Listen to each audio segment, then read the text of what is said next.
नमस्कार, आप देख रहे हैं न्यूज 18। मैं हूं आपके साथ मेनका चौधरी और सबसे पहले खबर देहरादून से, जहां जॉली ग्रांट एयरपोर्ट को बम से उड़ाने की धमकी मिली, जिसके बाद 1 घंटे तक अफरा तफरी रही। बाद में ये खबर फर्जी निकली। अथॉरिटी ने अज्ञात के खिलाफ केस दर्ज कराया है। दरअसल जॉली ग्रांट एयरपोर्ट को आज बम से उड़ाने की धमकी मिली थी। 1 घंटे तक एयरपोर्ट बाधित रहा। धमकी मिलने के बाद पूरे टर्मिनल को खाली करवा लिया गया था। एयरपोर्ट के बाथरूम में बम होने की सूचना किसी ने दी थी, जिसके बाद हड़कंप मच गया। सभी यात्रियों को बाहर निकाला गया। सुरक्षा एजेंसियों ने बम की खोजबीन की, लेकिन ऐसा कुछ भी नहीं मिला। बताया जा रहा है कि दोपहर 12 बजे के आसपास ये धमकी मिली थी, जिसके बाद 12:30 बजे से 1:30 बजे तक अफरा तफरी का माहौल रहा।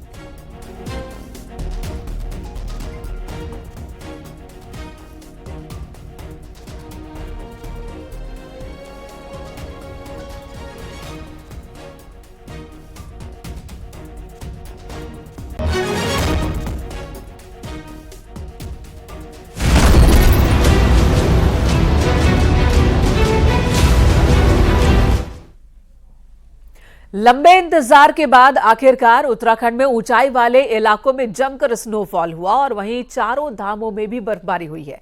केदारपुरी में हुई बर्फबारी से पूरी घाटी चांदी की तरह सफेद हो गई है।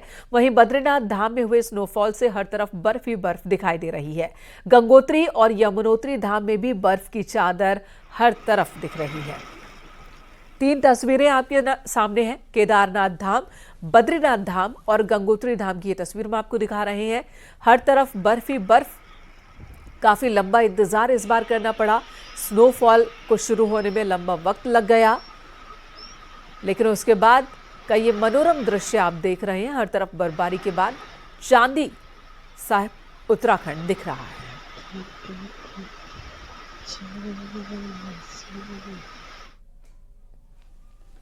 बागेश्वर के उच्च हिमालयी क्षेत्र में मौसम की पहली बर्फबारी हुई। खाती, बाछम, किलपारा के साथ ही लीती और शामा में भी स्नोफॉल हुआ। बर्फ गिरने से निचले इलाकों में ठंड बढ़ गई है। बर्फबारी से अब पहाड़ों पर सैलानियों की संख्या बढ़ने की उम्मीद है।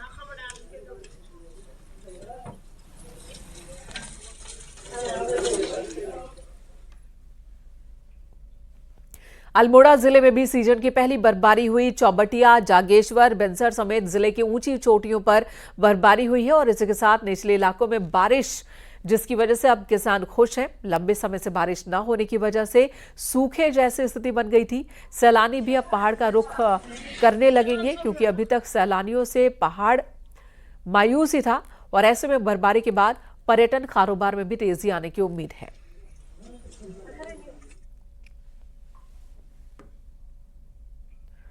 चमोली में बर्फबारी का दौर शुरू हो चुका है। बर्फबारी से जिले के 43 गांव प्रभावित हुए। जहां एक तरफ बर्फबारी से सैलानी और पर्यटन कारोबारी खुश हैं, तो वहीं सड़कों पर बर्फ की वजह से गाड़ियां फिसल रही हैं।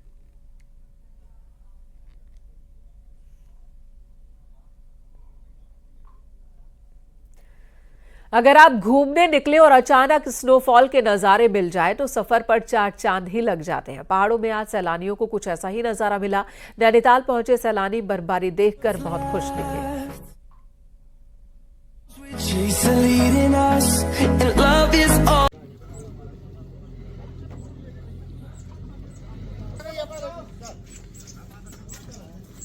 पर भी बर्फबारी से पर्यटकों के सफर में 4 चांद लग गए। पर्यटकों ने स्नोफॉल का मजा लिया और बर्फबारी में भी खूब मस्ती की।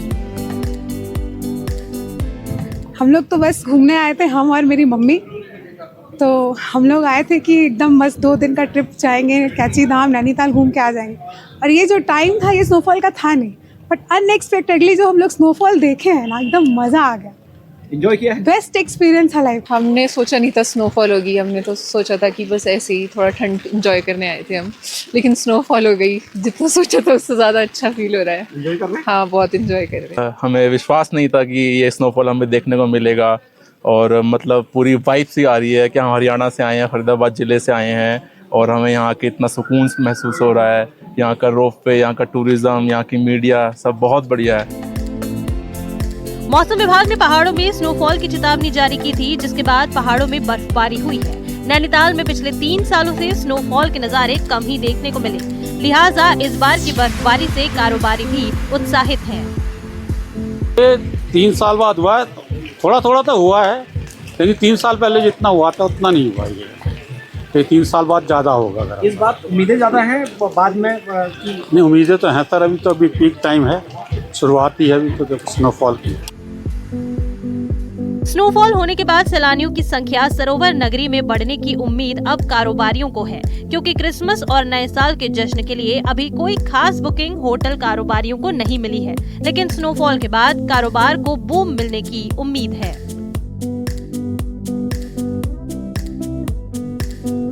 पिछले दिनों में इसी तरीके का मौसम अगर रहता है तो पर्यटन कारोबार को बढ़िया बूम मिलेगा, अच्छे टूरिस्ट यहाँ पर आएंगे, कारोबार अच्छा होगा। तो कहीं ना कहीं जो प्रशासन की व्यवस्थाएं हैं उनको भी पूरा करना होगा, अलाव की व्यवस्था करनी होगी। इसके अलावा जो सुविधाएं टूरिस्ट को मिलनी है वो देनी होंगी, तो कहीं ना कहीं पर्यटन कारोबार भी आगे बढ़ेगा। हालांकि इन नज़ारों को देखने के लिए पर्यटक पहाड़ पहुंचने लगे हैं।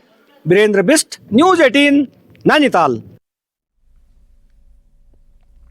देहरादून से लगे पुरुकुल गांव में तार में फंसे गुलदार के साथ सेल्फी खींचना एक युवक को महंगा पड़ा। दरअसल पुरुकुल गांव में खेतों की सुरक्षा के लिए तार लगाए गए थे और इसी तार में रविवार को एक गुलदार फंस गया। गुलदार को देखने गांव वालों की भीड़ जुट गई और इसी बीच एक युवक सेल्फी लेने के लिए उसके नजदीक पहुंचा। पहले से ही भीड़ की वजह से डरा गुलदार युवक को पास आता देख तार तोड़कर युवक पर हमला कर दिया और फिर जंगल में भाग गया। घायल युवक को बाद में गांव वालों ने अस्पताल पहुंचाया। फिलहाल वन विभाग घायल गुलदार की तलाश में जुटा है।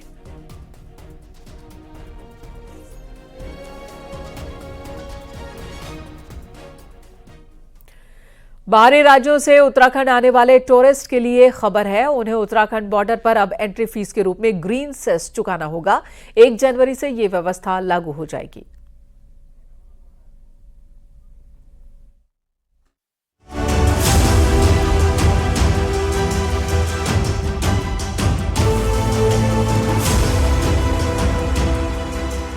उत्तराखंड आने वाले यात्रियों को नए साल से जेब थोड़ी सी ढीली करनी होगी, क्योंकि राज्य में प्रवेश करने से पहले अब बॉर्डर पर उनको ग्रीन सेस के रूप में कुछ शुल्क देना होगा।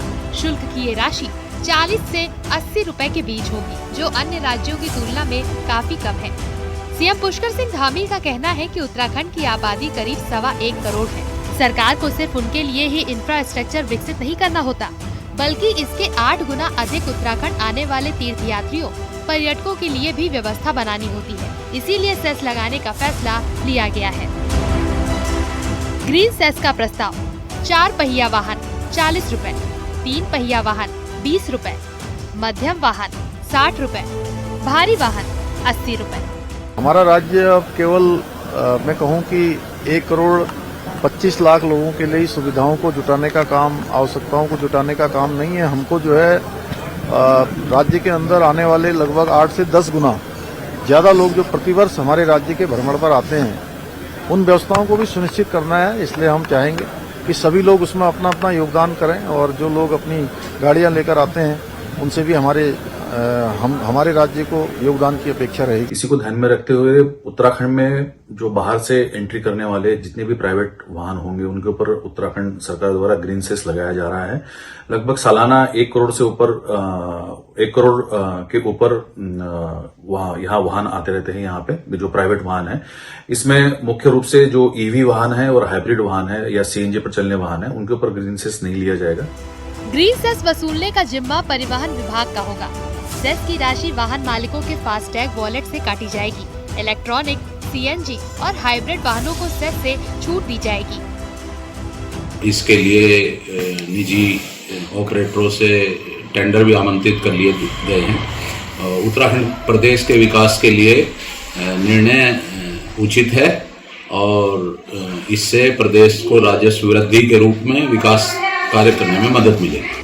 हालांकि पड़ोसी राज्य हिमाचल की तुलना में सेस की ये राशि 3 गुना कम है। हिमाचल में ग्रीन सेस के रूप में 50 से लेकर 300 रुपए तक का शुल्क लिया जाता है। सेस से मिलने वाली धनराशि का एक बड़ा हिस्सा पर्यावरण संरक्षण पर खर्च किया जाएगा। न्यूज़ 18 के लिए देहरादून से सुनील नवप्रभात की रिपोर्ट। उत्तराखंड में होने वाले राष्ट्रीय खेलों की तैयारियों को लेकर सीएम धामी ने मीटिंग ली और गेम्स की तैयारियों का फीडबैक अधिकारियों से लिया। इस दौरान सीएम धामी ने कहा कि नेशनल गेम्स को भव्य बनाने को लेकर लगातार काम किए जा रहे हैं। सीएम धामी ने कहा कि नेशनल गेम्स से राज्य के खिलाड़ियों को बड़ा फायदा होगा और उन्हें अपनी प्रतिभा दिखाने का पूरा मौका मिलेगा। 15 दिसंबर को नेशनल गेम्स का लोगो लॉन्च किया जाना है। आपको बता दें, राज्य में 28 जनवरी से 14 फरवरी तक नेशनल गेम्स का आयोजन होना है।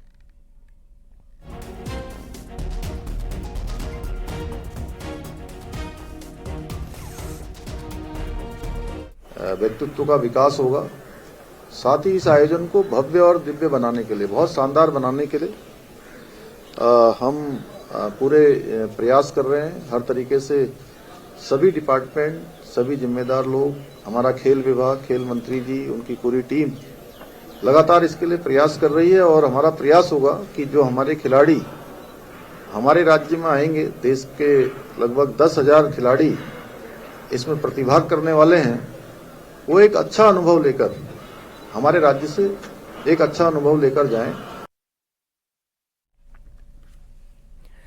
प्रदेश के पारंपरिक खेलों को लेकर नया पेच फंस गया है। नेशनल गेम्स में अब पारंपरिक खेलों को जगह मिलेगी या नहीं, ये अब एक बहुत बड़ा सस्पेंस बन गया है।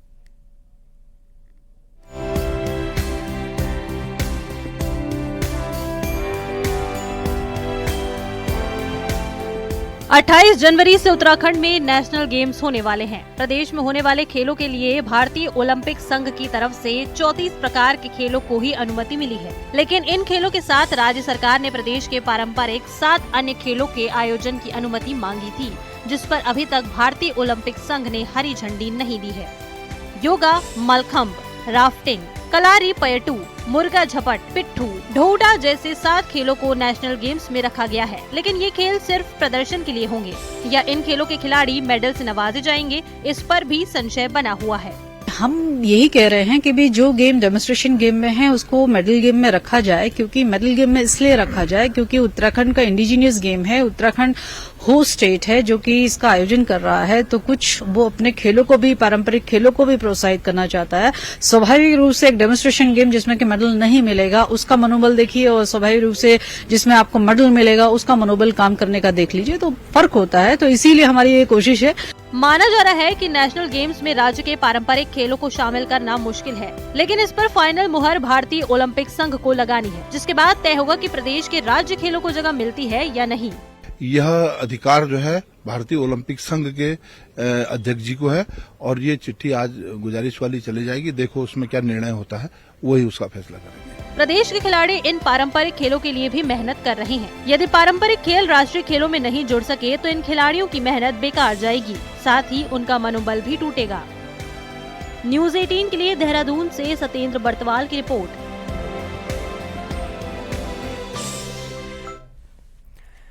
शहीद मेजर भूपेंद्र कंडारी की याद में राजधानी के हाथी बड़कला में शहीद द्वार का सोमवार को उद्घाटन हुआ। सैनिक कल्याण मंत्री गणेश जोशी ने एक कार्यक्रम में शहीद द्वार को जनता को समर्पित किया। मेजर भूपेंद्र कंडारी राजौरी में एक ऑपरेशन के दौरान आतंकवादियों से मुकाबला करते हुए शहीद हुए थे। सर्वोच्च साहस के लिए उन्हें मरणोपरांत सेवा मेडल से नवाजा गया। मंत्री गणेश जोशी ने कहा कि मेजर कंडारी नई पीढ़ी के लिए आदर्श है।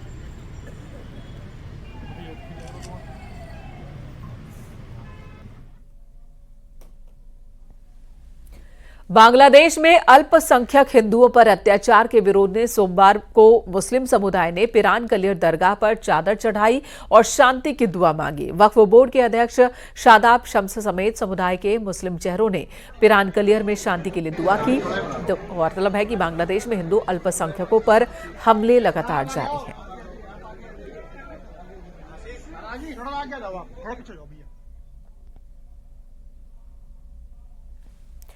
रामगंगा नदी पर बीते 16 सालों से एक पुल नहीं बन पाया है। पुल नहीं बनने की वजह से चंडिका घाट और उससे सटे इलाकों की राह मुश्किल हो गई है। साथ ही पर्यटन सर्किल के सपने की भी मौत हो रही है।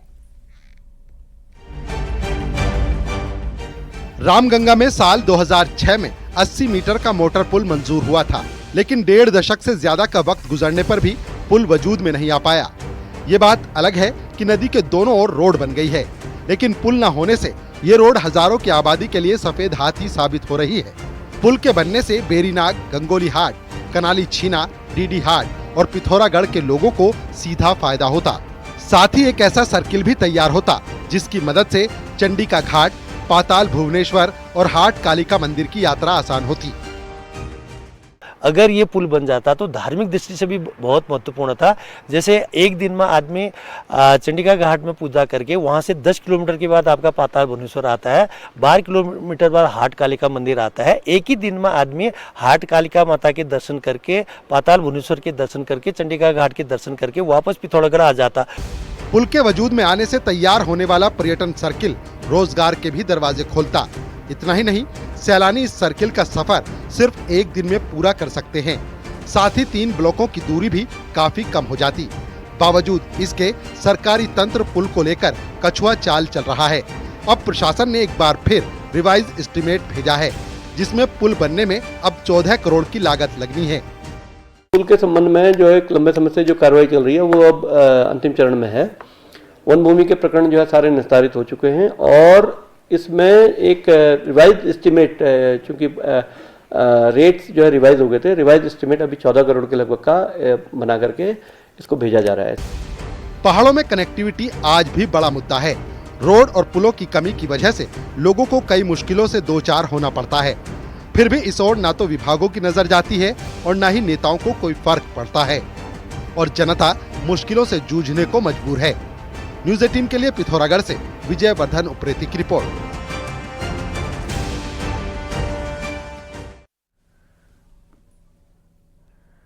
उत्तराखंड में नेपाल और चाइना के बॉर्डर से सटे गांव जल्द ही जगमग होंगे, जिसके लिए बिजली विभाग ने तैयारियां शुरू कर दी हैं। केंद्र सरकार की योजना के तहत इन गांवों में जल्द ही बिजली पहुंचने वाली है।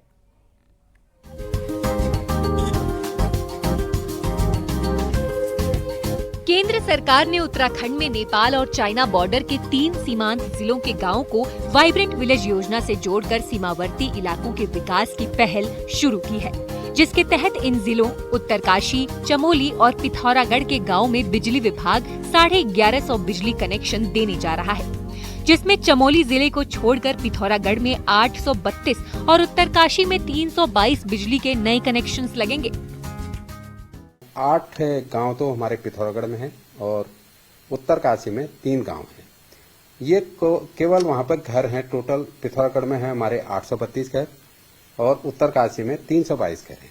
इन्हें हमें विद्युत आपूर्ति करने के लिए केंद्र शासित द्वारा जो योजना चलाई जा रही है केंद्र। सीमांत गांवों को रोशनी से जगमग करने के लिए उत्तराखंड पावर कॉर्पोरेशन ने केंद्र सरकार से बिजली कनेक्शन देने के लिए करीब 12.5 करोड़ रुपए के बजट की मांग की है। लगभग 12 करोड़ 64 लाख का इसका प्रोजेक्ट तैयार हुआ है और इसका टेंडर भी लगभग फाइनल स्टेज में है। जल्द ही ये कार्य पूर्ण होने वाला है।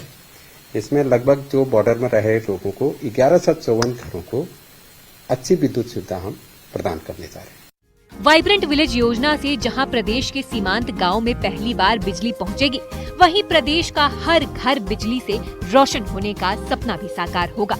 न्यूज़ 18 के लिए देहरादून से सतेंद्र बर्तवाल की रिपोर्ट।